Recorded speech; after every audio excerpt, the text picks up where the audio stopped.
চমৎকার একটি অপশনে প্রবেশ করব, সেটি হচ্ছে আমাদের এখানে কাস্টম শেপ। কাস্টম শেপ কীভাবে তৈরি করা যায়, আমরা প্রথমে নতুন একটি ডকুমেন্ট ওপেন করি। এখানে আমরা কাস্টম শেপ হিসেবে দেখতে পাচ্ছি একটি অ্যারো, এবং এই অ্যারোটি এসেছে এখান থেকে আমরা সিলেক্ট করতে পারবো যে কোনো কাস্টম শেপ। আমরা আগেই পূর্বে তৈরি করে রাখতে পারি এবং কাস্টম শেপ হিসেবে ব্যবহার করতে পারি। আসলে শেপের সবথেকে মজার এখানে কাস্টম শেপ হিসেবে আছে। কাস্টম শেপ কেন ব্যবহার করব? কাস্টম শেপ দিয়ে অনেক মাস্ক করা সম্ভব, কাস্টম শেপ দিয়ে অনেক ভালো ভালো কিছু করা সম্ভব, এবং কিভাবে কাস্টম শেপ তৈরি করা যায় সেটা এখন দেখি।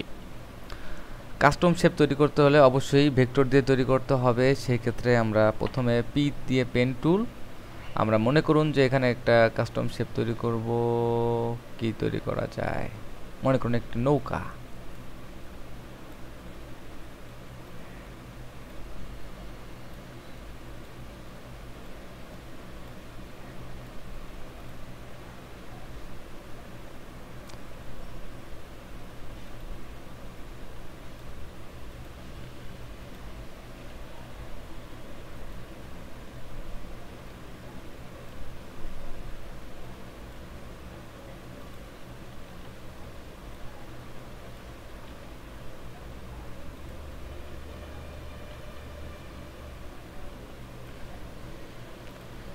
এখানে আমরা একটি নৌকা পেন টুল দিয়ে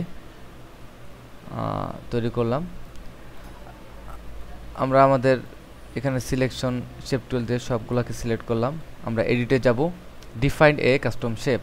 এখানে দেখতে পাচ্ছি অটোমেটিকলি একটা নৌকা তৈরি হয়েছে। বিলিভ ইট অর নট, এটা আমাদের কাস্টম শেপ। আমরা এখানে নাও মানে এখন নাও তৈরি করেছি, বা গ্রামের ভাষায় এটিকে নাও বলে। নাও নিয়ে গেল বুয়াল মাছে আর কি।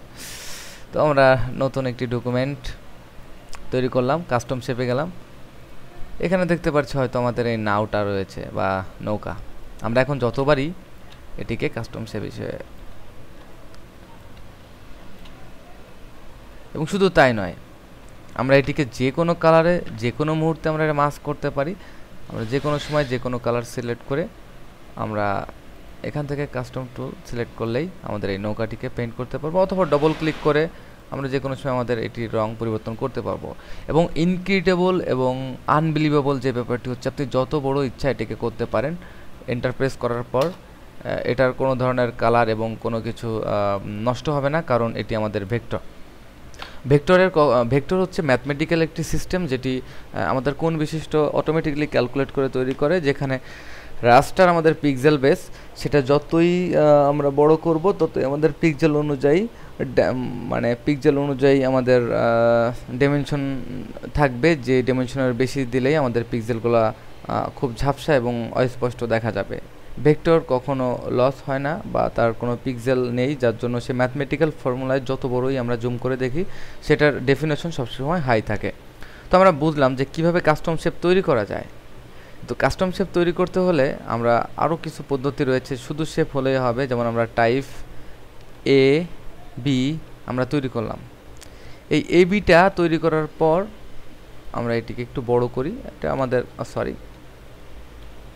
টাইপ এই এ বিটাকে আমরা একটা কাস্টম শেপ তৈরি করব এবং একটু স্টাইল করব। কিভাবে সম্ভব? আমরা এখানে প্যাথ দেখতে পাচ্ছি, প্যাথে কোনো কিছু তৈরি হয় নাই। আমরা লেয়ারে আমরা কন্ট্রোল চেপে এই টেক্সটের উপর ক্লিক করি, দেখি যে সিলেক্ট হয়ে গেছে অটোমেটিক। ওকে ফাইন, আমরা এখন প্যাথে যাই। প্যাথে যাওয়ার পরে আমরা এখানে প্যাথ তৈরি করে ফেলি।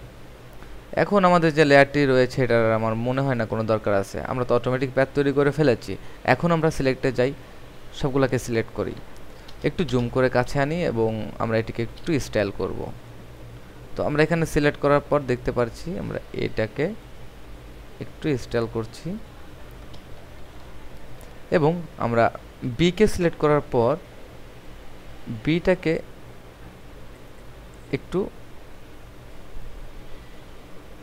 ব্যতিক্রমভাবে স্টাইল করব,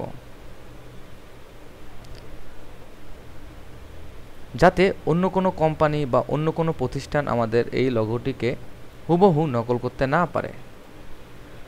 এবং ভবিষ্যতে যত ইচ্ছা তত আমরা ব্যবহার করতে পারি এই প্যাথ। এবং আমরা সবগুলাকে আমরা এখানে দেখি, এখানে আসলে মুভ টুল দিয়ে কিন্তু এটা সিলেক্ট করা সম্ভব না, সেহেতু আমরা এখানে আগেই বলেছিলাম প্যাথ সিলেকশন টুল দিয়ে আমরা সব কিছু সিলেক্ট করতে পারি। এবং আমরা যদি এটিকে সিলেক্ট না করি তাহলে এডিটে গিয়ে আমরা এখানে দেখতে পাচ্ছি যে আমরা আগে যেটা করছি যে ডিফাইন কাস্টম শেপ আমরা এবি দেখতে পাচ্ছি।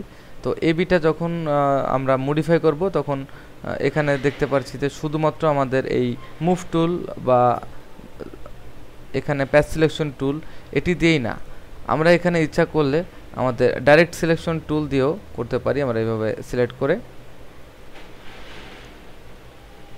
এখানে রাখলাম এবং এডিটে ডিফাইন কাস্টম শেপ আমরা দেখতে পাচ্ছি আমাদের এবিটা কাস্টম শেপ এবং ওকে।